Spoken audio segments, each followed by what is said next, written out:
দেখেছেন বেশ খানিকটা আচার নিয়েছি আমি। এখন ধনিয়া পাতা নিয়েছি, এখন ধনিয়া পাতার আচার বানাবো আজকে আমি। আজকে কয়দিনে নিয়ে এসেছি, এজন্য একটু একটু লাল হয়ে গেছে ধনিয়া পাতাগুলা। তো এই যে আমি এখন এগুলাকে ছোট ছোট করে কেটে একটু ভাপিয়ে, এখন ভাপানোর জন্য আমি এখন চুলায় দিয়ে দেব। এখন চুলাটা একটু জ্বালিয়ে দিই। তো আসসালামু আলাইকুম, সবাই কেমন আছেন? আলহামদুলিল্লাহ আমি ভালো আছি। এই যে ধনিয়া পাতা আচার বানাতে এখানে আমার জন্য আমার লাগতেছে শুকনা মরিচ, তারপরে হলো যে রসুন, গোটা রসুন, মেথি, জিরা, মিষ্টি জিরা, কালি জিরা, কালি জিরাও আছে, কালি জিরাটা কোথায় জানি। তারপরে হলো যে মানে পাঁচফোড়নটা আর কি আমি আলাদা আলাদা করে ভাজবো। যে যেটা এখানে হলো যে এই সরষ, সাদা সরষটা, পাঁচফোড়নটা দিয়ে দেব। এখন আমি ভেজে নেব একটা একটা করে। তো ধনিয়া পাতাগুলো আমি এপুট এপুট হালকা করে ভাপিয়ে নিচ্ছি। ভাপিয়ে এখন আমি ব্লেন্ডারের জারে দিয়ে দেব। হালকা একটু ভাপিয়ে নিই। এখন ব্লেন্ডারের জারে দিয়ে দেব আমি। এই যে জগে নিয়ে নিলাম। তো আমার ধনিয়া পাতা কিন্তু ব্লেন্ড করা হয়ে গেছে, দেখেন। তো চুলাটা জ্বালিয়ে দিয়েছি। এখন প্রথমে আমি এখানে মেথিগুলো একটু ভেজে নেব, যাতে এগুলো একটু মোটা মোটা, এই জন্য এগুলো আগে একটু ভেজে নেব। 1 চামচ পরিমাণ দিয়ে দিলাম মেথি। এরপর আমি দিয়ে দিচ্ছি 1 টেবিল চামচ মরিটাও একটু মোটা। এরপর আমি দিয়ে দিলাম মরিটা। আমি দিয়ে দিচ্ছি জিরা, জিরাটা একটু চিকন আছে, এজন্য জিরাটা একটু পরে দিলাম। এরপর দিয়ে দিচ্ছি কালো জিরা, কালো জিরাও 1 টেবিল চামচের মতন দিয়ে দিলাম। এরপর আমি লাস্টে দিচ্ছি সরিষা। ও হয়ে গেছে, আমি এখন নামিয়ে নিচ্ছি সবগুলা, এখন গুঁড়া করে নেব। এখন আমি কড়াই আবার বসিয়ে দিয়েছি। এখন আমি দিয়েছি শুকনা মরিচ, তারপরে দিয়েছি 3টা কাঁচা মরিচ। এখন এগুলো আমি ভেজে নেব। এগুলো আমি একটু ভেজে নেব। কাঁচা মরিচটা দেওয়ার সময় একটু চিমটি দিয়ে ফেটে দেবেন। এখানে আমি দিয়ে দিচ্ছি পরিমাণ মতো সরিষার তেল, লাগলে পরে আরও দেব।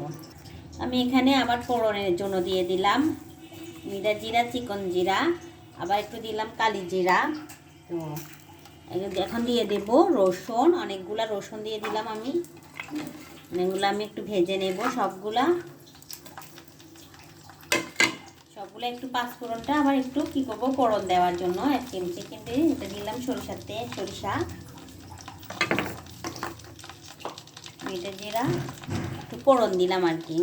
তো আমি রসুনগুলা আর এই মরিচগুলা ফোড়নগুলা ভালো করে একটু ভেজে নেব।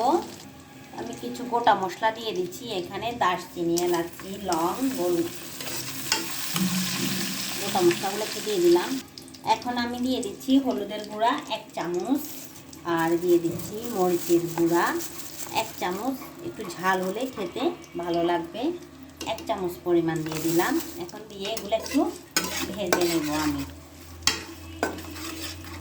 এখন দিয়ে দেব আদা রসুন পেস্ট করা, দিয়ে দিচ্ছি রসুন পেস্ট করা, আদা পেস্ট করা। এখানে তেল আরও একটু লাগবে। এখন সরষের তেল আমি আরও 2 টেবিল চামচের মতন দিয়ে দিলাম। এখন আমি দিয়ে দিচ্ছি ধনিয়া পাতা পেস্টগুলা, সবগুলো পেস্ট দিয়ে দিলাম। দেখেন অনেক সুন্দরভাবে কিন্তু হয়েছে। এখন আমি টেস্টের জন্য দিয়ে দিচ্ছি 2 টেবিল চামচ চিনি, নুন, স্বাদ মতো নুন দিয়ে দিচ্ছি।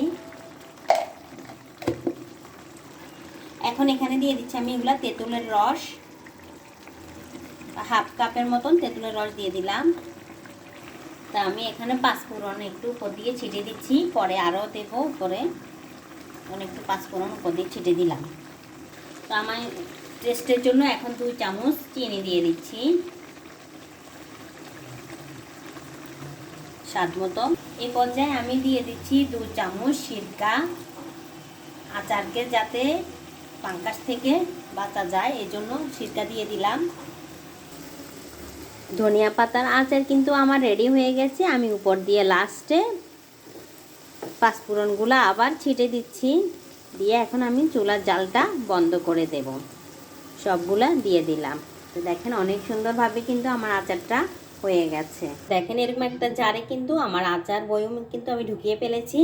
তো আমার ভিডিওটি যদি ভালো লাগে অবশ্যই লাইক, কমেন্ট, শেয়ার করে দেবেন। দেখেন এই যে আমার আচারগুলা কত সুন্দর হয়েছে। সবাই ভালো থাকবেন, সুস্থ থাকবেন। আসসালামু আলাইকুম।